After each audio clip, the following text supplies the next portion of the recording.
السلام عليكم ورحمة الله وبركاته. أنا إذن سلامي دمان dadweynaha meeshan igu jira qaasatan gabdhaha waxaan gabdhaha u leeyahay fiidiyogan aan hadda soo wado wuxuu ku saabsan yahay gabdhaha marka waxaa weeye maad aragtay fiidiyo baan arkay aad iyo aad aan ula qiirooday oo caloosha ay xanuuntay runtii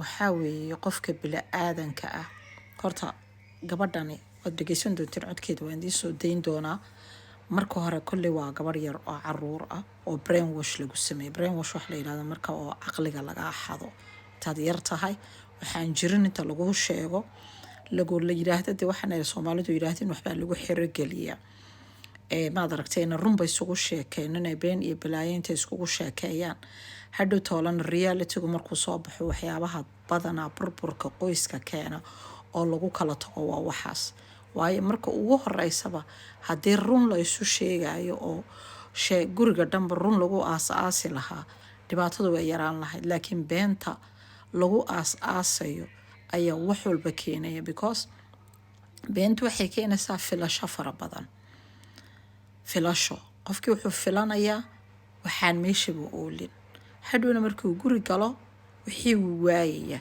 isla markaba isagoo qofkii gurigiiba ama rasmi ku noqon ama cunug dhalin ayaa waxa ku dhacaya qalbi jab ama disappoint waxaad u taqaaniin baa ku dhacaya waxa disappointiga keenayana waxa weeyaan waa beentii la isku soo sheegay wiilka ragga ah waxa ku fiican hadduu waxaysto iyo haddaanu waxaysaninba waxa realityga gabadha ama ha ku jeclaato ama ha ku nacdo inuu miiska u saaro uu yiraahdo walaalay waxa iyo waxaasaan anigu haystaa ama waxaas iyo waxaasaan anigu ahay ama sidaa iyo sidaasaan ahay ma igu gelaysaa haddii igu gasho fiican hadday kaga tagto waa caadi mid ku ogolaanaysaad heli kartaa tan kale qof bini'aadana haddaad shalay maanta intaad soo guursatay aad qalbigeedii iyo niyaddeedii maanta aad gelisay inaad la joogayso qofkiina ee qof yar oo maanta caqligeedu ku filan ayna ahayn waayo reasonkan waxaa saas u leeyahay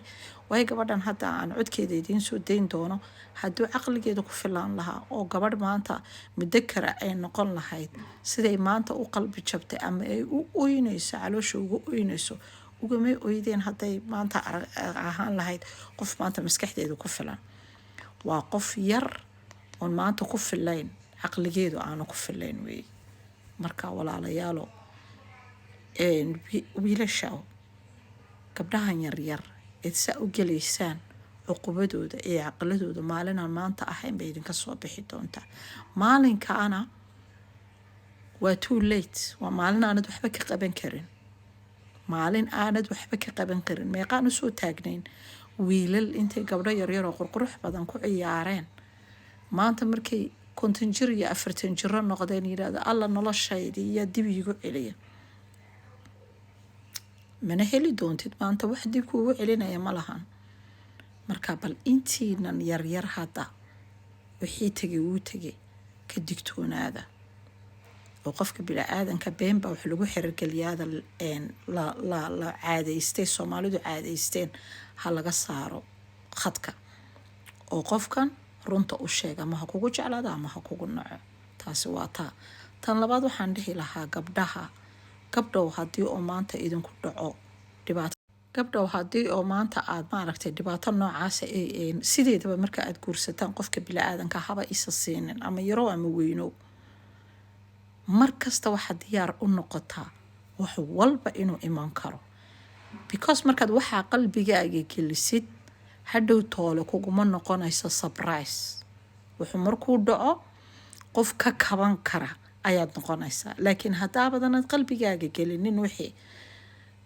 nin Soomaalina ma daynayo waxaan wax uu daynaya maaha qaasatan wiilasha Soomaaliyeed waxay daynayaan maaha anigu qurbaha jooga yaryar ma sheegin laakiin kuwa Afrika hadda jooga iyo kuwa qurbahooda raggii waaweynaa ah oo ragga dhaxaadka ah dhalinyarada hadda soo kacaysa maadaama ay wadankan ku koreen wadankan ku dhashteen dhaqankaas uu ku adeegaya ma samayn karaan ma garatay oo marka horeba beenbeentaas iyo waxaas iyo ma yaqaanin.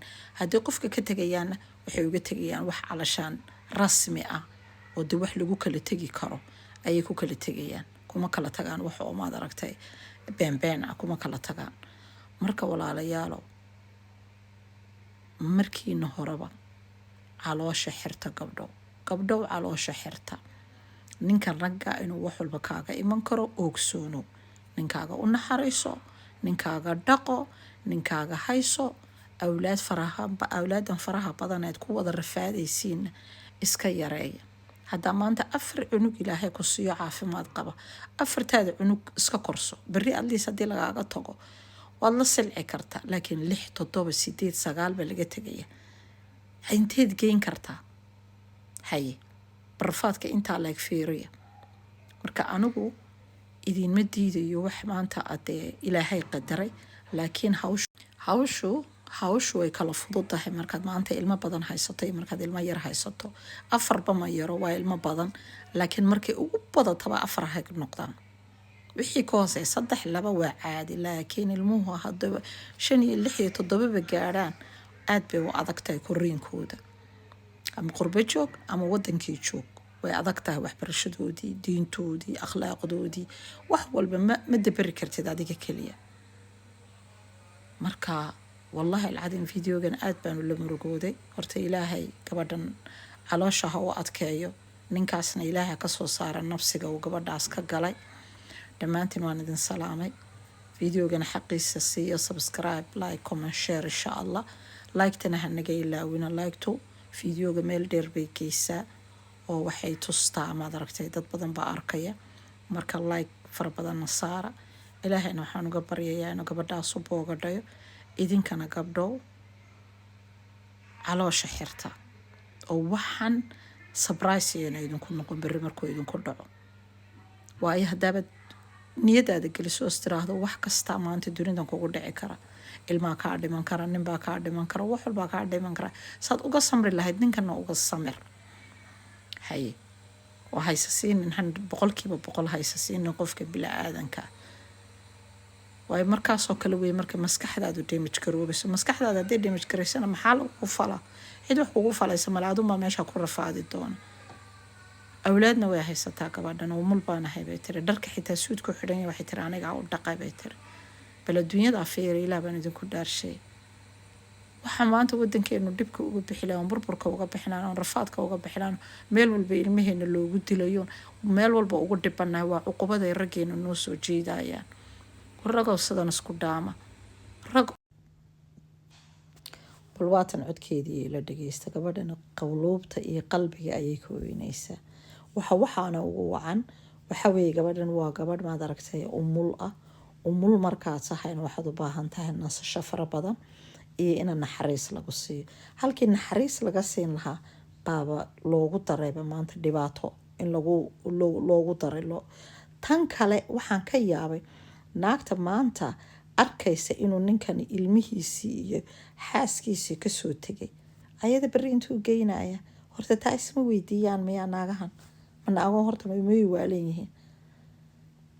doqoniimada naagaha Soomaaliyeed anaa la iga jecel yahay.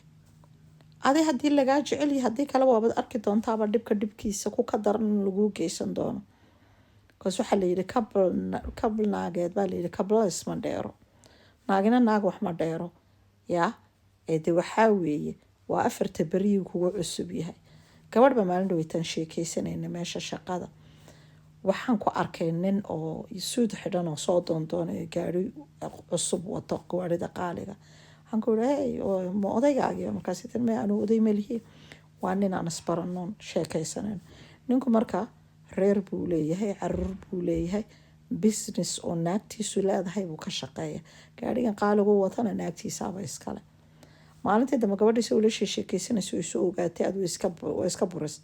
maalintii dambe anagoo sheekeysanayna waxaan ku yidhi hey ka waran halkii. gabadhu waa gabadh Gaana ah oo wadamadan Afrikaanka u dhalatay. ka waran baan ku yidhi ninkii ood maalinta dhaweyteed lahayd waan sheekeysan. waxay tiri maba ogid bay tiri, qof baan moodayay bay tiri nolol iyo inaan galaya bay tiri, successful inaan nolol galayaaban u haystay bay tiri. ilaan qof baaban painkii waxay tiri qof baan moodaya bay tiri inaan wanaag yaa iyo noloshiisii dee successfulkiisii inaan xaday aan moodaya bay tiri ilaan qof baaban xaday bay tiri xanuunkiisii yaa qof baaban xanuunkiisii xaday maba ogeyn bay tiri ninkani inuu maad aragtay naag uu qabo uu caruur leeyahay oo maad aragtay dee naagtaasi dee noloshan oo dhan ay gelisayba maan moodeyna waxay tiri naagta way eriday aniguna dee markaan ogaada wiyibida wuxuu igu yidhi tiri walaala gaadhigan watayna naagtaasaa iska lahayd lacagtiaan kugu isbeendigaraynayana naagtaasaa iska lahayd haddana sheekadeeni markii ogaada way soo eride meel igee oo anu halkeen geen bay tiri anigii baaba u baahan bay tiri wax meel igeeye waari dhaaf baan ku idhi bay tiri marka waan qoslo waxaan idhi qof baan dhibaatadiisii iyo painkiisi xanuunkiisii xaday yaa markay tiri waxaan wallaahi naagaha soomaaliyeed haddii saa u fikiri lahaayeen maana ragga soomaaliyeed edabay yeelan lahaayeen yaa markuu dee markii labadii naagoodba eryeen dee tiisii iyo ilmihiisiibu iskaga laabtay oo dee iyadii baa jaanisas ka siisay waxa u siisay maadaama awlaad u hayso awlaadiisana dee intaasoo sano uu jacayl kusoo korinayay ayaa waxay istiri bal dee intan yar dhib ma lahe bal jaanisi marka naagtiisiibuu ku noqday bay tiri anuu iska eriye bay tiri marka haddii gabdhaha soomaaliyeed caqligaa lahaayeen way fiicnaan lahayd marka waatan balcodkan ila dhegeysto waatan gabadhii wallaahi aad baan uga naxay gabadhan gacmahayga dhan wuu jireenooy isaga iyo naagtiisana ilaah wax awlaad ma kala siiyo awlaaddood dadka qof kale ka raadinaya maxaawaanaha baa dirta mardhow u dhala cunugii xitaa maalmuhu dhalayahay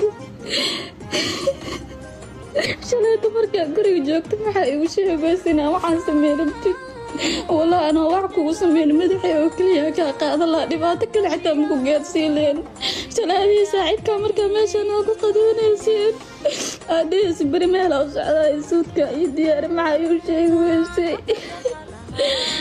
لا معي وشي ويسي قال واكش الله أنا ولي أنا دردقناك عندي ودقاكنا ولي أنا ودقنا دركيس عندي شو ودقي suudkaas aa shalay naagta ku meersatay ilaahay inuu dabka u shido meeqa bilooda la socota meeqa sana la socota meeqa sanaasan ii qiyaamaysay ii sheeg oo ku bariya meeqa sanaasan xaaladda arabtina igu gaarsiisay ii sheeg oo ku bariya intaana san maca ii qiyaamaysay بوانين وايس قبنا نكيغ عايدة شلا مركان نلشان سوكيلا يادا اسحلينا يولي هادنا با اسحلي انا وحكو اوود ملاك